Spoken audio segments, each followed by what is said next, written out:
찾으신 줄 알고 두 절의 말씀 한 목소리로 우리 함께 봉독하시겠습니다. 같이 보시겠습니다. 시작. 너희 몸은 너희가 하나님께로 받은 바 너희 가운데 계신 성령의 전인 줄을 알지 못하느냐.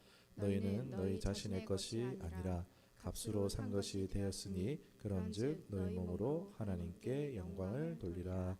아멘.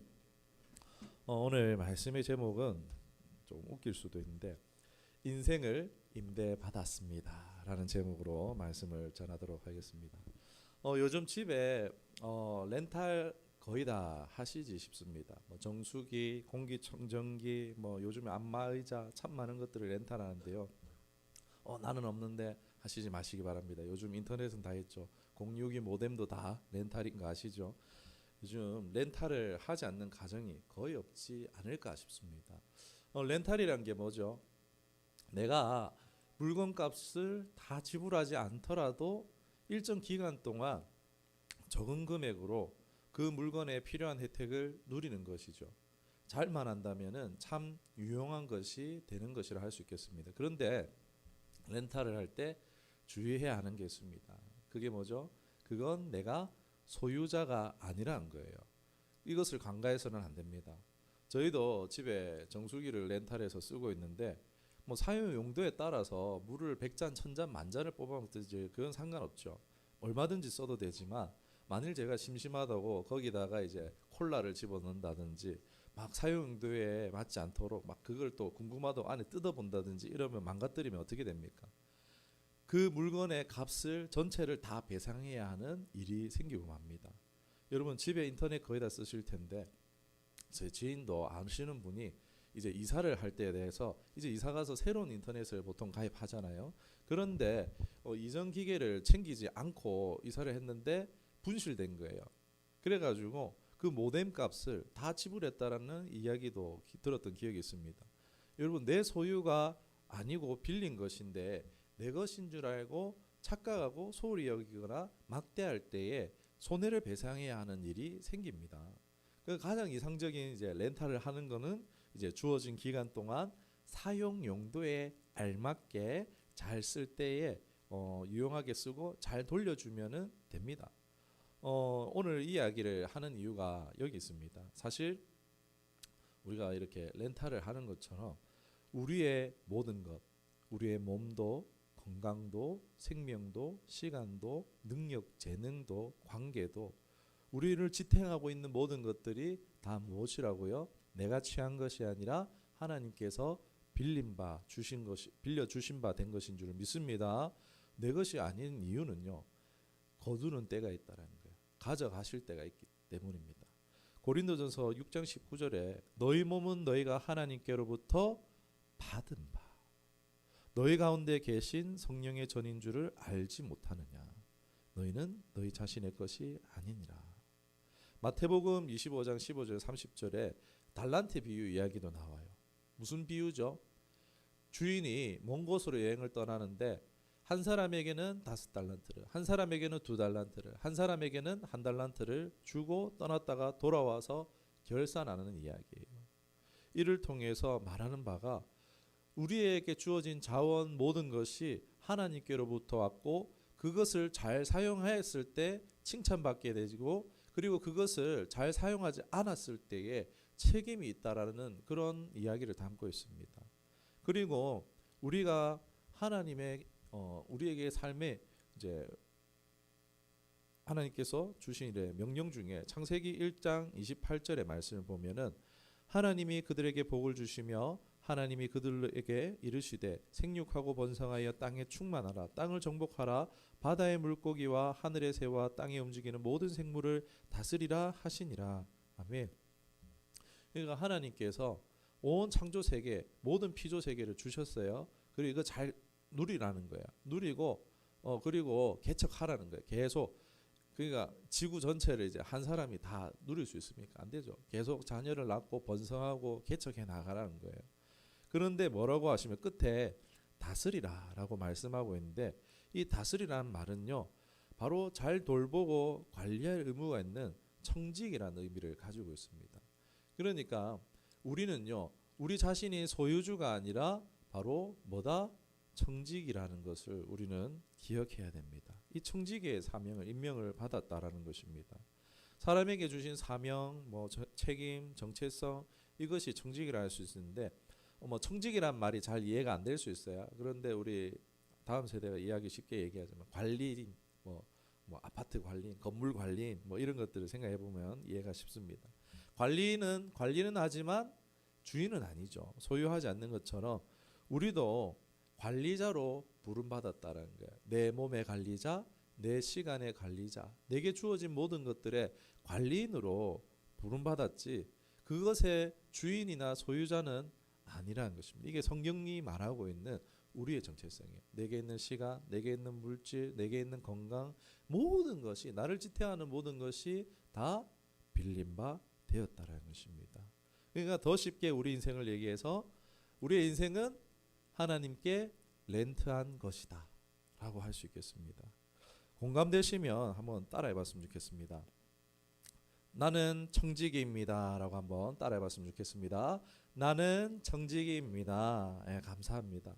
사실 이게 제가 이렇게 말씀을 드리지만 이게 인정하는 게 쉽지가 않아요. 따라는 했을지라도 내 몸이 내게 아니라고, 내 시간이 내 것이 아니라고, 내 돈이 내 것이 아니라고 속은 부인할 수도 있어요. 마태복음 19장 16절에서 30절이 오늘날 이것이 우리의 시대를 잘 대변하는 이야기가 아닐까 싶은데 왜 우리 안에 이런 거부들이 일어나는가? 왜 내 인생의 주인이 하나님이라는 거야? 나는 내 인생 내가 주인인 것 같은데 이런 장면을 잘 대변하는 장면이 이 마태복음 19장의 부자 청년의 장면과도 같다라고 할 수 있겠습니다. 이 청년은요 부자예요.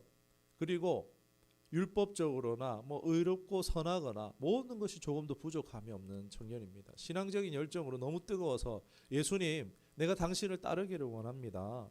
예수님 내가 주님 따를게요. 그런 마음으로 예수님께 따라 나섰어요. 예수님이 막 물어보고 질문하고 너 정말 잘한다. 너 정말 잘해. 그런데 말미에 뭐라고 하시냐면은 그래 나 따라오는데 네가 가진 모든 것을 팔아서 가난한 사람들에게 나눠주고 그리고 그 후에 나를 따르렴 하고 이러고 헤어집니다. 그리고 그 청년은 슬퍼하며 떠나갔습니다. 그 뒤에 이 청년의 이야기는 나오지 않습니다. 성경에 이름이 나오면은 구원받았고 이름이 나오지 않으면 구원받지 않은 사람에 대해 그렇게 이해해도 괜찮습니다.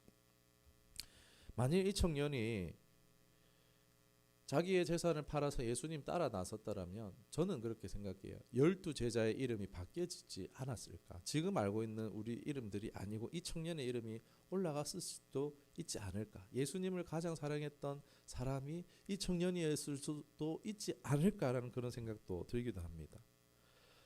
신앙의 열정은 정말 뜨거웠지만 그만큼 살아내지 못한 안타까운 인생이 되고 만 것이라고 할 수 있겠습니다. 왜요? 자기의 소유를 자신의 것이라고 여기고 아까워했기 때문이에요. 하나님이 주신 것인데 하나님이 주신 것이란 생각을 하지 못하고 내 건데? 라고 생각을 하고 있었기 때문에 이 청년은요 결국 예수님을 따라가지 못했다는 것입니다. 이것이 혹여나 우리의 모습이 되지 않아야 될 줄로 믿습니다. 여러분 대부분 우리의 몸, 건강, 시간, 물질, 환경, 가족, 친구들을 포함해서 다 이제 우리가 가진 것 내가 얼마든지 내가 임의로 선택할 수 있어 내가 원하는 대로 할 수 있어 라는 소유자의 그런 생각하는 경향들이 우리에게 있다는 것입니다. 그러나 이러한 모든 것이 인정하든지 인정하지 않든지 간에 궁극적으로는 다 하나님의 것이라고 할 수 있겠습니다. 오늘날 개인주의, 황금만능주의가 이것이 중시되는 사회에서 우리 자신이 주인이 아니라 청지기 관리자로 보는 것은 이러한 가운데서 또 어렵게 느껴질 수 있다는 것입니다. 이 청지기란 생각을 가지는 것이 어렵게 느껴지는 이유가 오늘 시대가 그렇잖아요. 성공이 또는 소유가 우리의 그런 행복의 기준이 된 이러한 것이 중시된 시대에서 살고 있기 때문에 더욱 그렇다는 것입니다. 그게 가치의 기준이 되어버렸고 성공과 소유가 행복의 기준이 되어버려서 더욱더 우리가 주인된 삶을 이렇게 내려놓는 것이 더욱더 어려워진 시대를 살고 있는 것이 아닌가라고 생각해 볼 수 있을 것 같습니다. 여러분 그러나 성경은 뭐라고 말하고 있을까요? 빌립보서 4장 11절에서 13절을 보면요. 사도 바울은 이렇게 고백합니다. 나는 풍족해도 궁핍해도 모든 상황에서 자족하는 것을 배웠다. 그러니까 인생의 만족의 비결이 많거나 적음에 있는 것이 아니라는 것입니다. 육신에 달려있는 것이 아니라 그 모든 것이 능력의 근원 되시는 예수님을 의지하는 데서 참 만족을 누리고 만족할 수 있다라고 고백하는 것입니다. 여러분, 나의 모든 것이 내 것이 아니라 하나님께 빌림바 되었다라는 이러한 생각의 변화는요, 우리로 그리스도인의 정체성, 하나님과의 관계에 필수적인 요소가 된다는 것입니다. 오늘 설교 앞에서 이야기를 나눴던 것처럼 내 삶이, 내 몸이, 내 생명이 내 것이 아니라고 생각해 보십시오. 이것을 우리가 예를 한번 들어보면 합창 시절에 이제 지우개를 이제 우리가 쓰잖아요. 근데 내가 지우개 막 100원, 200원 주고 샀어요. 그거 어떻게 합니까? 막 거기다가 이제 막 지우개 따먹기도 하고 놀면서 그 지우개를 파고 조각을 해서 도장을 만들기도 하고 연필심을 넣어서 막 장난을 치고 막 지우개 똥을 만들기도 했죠. 그러나 친구에게 빌린 지우개는 어떻게 합니까? 그렇게 했다가는 친구에게 화를 당하겠죠. 친구를 화나게 만들기 때문에 그렇게 하지 않습니다. 이와 마찬가지로 우리의 몸도 생명도 하나님께 빌린 것이에요. 그것을 깨달을 때 우리가 우리의 몸과 생명을 소홀히 하겠습니까? 소홀히 할 가능성이 적어지겠죠. 우리의 몸은 소중하고 우리의 삶은 소중하며 살 수 있는 기회는 한 번뿐입니다. 그 뒤에는 정산이 있다는 사실을 기억해야 하는 줄 믿습니다. 우리는 우리 자신을 돌보고 우리의 몸과 삶으로 하나님께 영화를 돌려야 합니다. 성공과 소유를 중시하는 사회에서는 나를요 함부로 할 가능성이 많습니다. 어떻게 해요? 힘든 노동에, 분주함에, 지치고 고나도록 잘 먹지도 잘 자지도 않고 돈 때문에, 성공 때문에 더 소유를 얻기 위해서 스스로 관리도 잘하지 못한다는 것입니다. 내 몸이 빌린 거예요. 그런데 그 소유와 그 세상적인 만족, 성공을 위해서 빌린 거를요 혹사하고 있다니까요. 지우개 똥 만드는 것처럼 막 딱 그냥 지우는 데 쓰면 되는데 막 더 막 심하게 쓰이고 있다는 것입니다. 과연 그것이 성경적으로 맞겠습니까? 고린도전서 6장 20절에 값으로 산 것이 되었으니 그런즉 너희 몸으로 하나님께 영광을 돌리라고 말씀하고 있습니다. 우리는 이것을 알아야 됩니다. 우리는요 예수님의 피값으로 산 존귀한 하나님의 사람들인 줄 믿습니다. 네, 하나님이세요. 예수님은 하나님이세요. 그 예수님의 피값으로 샀다라는 것은요 여러분 우리의 가치가 얼마가 된다라는 것입니까? 우리의 값은 예수님과 같다라는 거예요. 예수님이 여러분을 위해서 십자가에서 못 박혀 돌아가 죽으셨어요. 그 피값을 치르셨어요. 그렇다면 나의 존재값은요 얼마라는 거죠? 예수님의 값과 같다라는 것입니다. 우리 한번 고백했으면 좋겠습니다. 나의 가치는 예수님 짤이다. 한번 따라해 보겠습니다. 시작. 나의 가치는 예수님 짤이다. 여러분 나는 예수님 짤인 줄 믿습니다. 네. 자꾸 이 시대의 거짓말에 속아서 값싼 데다가 최저임금에다가 나를 넘겨주시지 마시기 바랍니다. 주님의 이름으로 부탁드립니다. 또한 우리가 가진 모든 것이 우리의 소유가 아니라 하나님의 선물임을 인식하는 것은요 우리가 겸손하고 감사하는 삶을 사는 데 도움이 됩니다. 진짜 복된 신앙을 하는 데에 이 인식이 우리에게 도움이 된다는 거예요. 하나님은요 낮은 자를 높이시며 겸손한 자를 존귀하게 여기십니다. 또한 감사하는 사람은요 더 감사가 넘치도록 인도하실 것입니다. 이것이 성경의 황금률이에요. 하나님을 대우하는 사람은요 하나님이 대우하세요. 하나님을 존귀 여긴 사람 하나님 존귀하게 만드신다니까요. 그런데 우리가 내 인생이 빌린 바 되었다라는 그 생각을 가지고 겸손하게 살아갈 때 어떻게 되겠습니까? 이러한 생각은 하나님에 대한 신뢰와 의존의 관계를 강화시킬 것이고 우리의 믿음을요 깊어지게 한다는 것입니다. 이러한 생각의 출발이요 바로 우리를 축복으로 인도하여 주는 것인 줄 믿습니다. 여러분, 나는 하나님의 주신 것을 맡은 청지기일 뿐입니다. 이것으로 알기 시작할 수 있어요. 하나님의 복 주심, 은혜 주심을 알 수 있는 것입니다. 여러분, 우리가 가진 모든 것이 하나님께로부터 왔으며 그분의 것이라는 것을 여러분 믿으십니까? 또한 우리는 하나님께서 우리에게 주신 자원의 신실한 청지기로 부르심을 받았다는 것을 또한 믿으십니까? 네. 청지기의 삶이 하나님을 영화롭게 하는 삶이요, 가장 복된 삶입니다. 우리가 모든 것이 하나님께로부터 온 것을 인식할 때요, 우리의 모든 자원을 누구를 위해 쓰겠습니까? 하나님의 목적을 위해서 사용될 수 있고, 우리의 삶은요, 진정 하나님의 개입하심으로 변화될 수 있을 것입니다.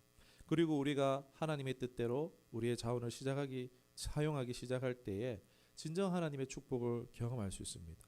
누가복음 6장 38절에 주라 그리하면 너희에게 줄 것이니 곧 투이되어 누르고 흔들어 넘치도록 하여 너희에게 안겨주리라.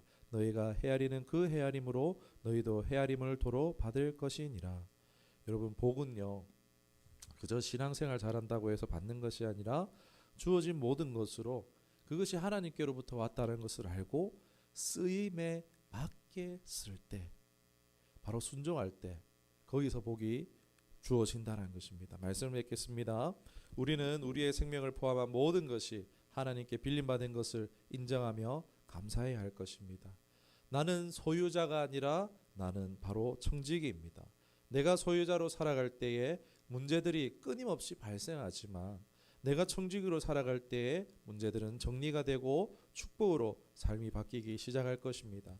내게 주신 모든 것을 하나님이 주인이심을 알고 믿고 그 쓰임에 맞게 사용될 때 나뿐만이 아니라 내 이웃과 지역과 사회를 향한 하나님의 역사가 나를 통해서 일하심이 나타나게 될 줄로 믿습니다. 하나님이 흔들어 부어 넘치게 하시는 은혜를 경험하게 될 것입니다.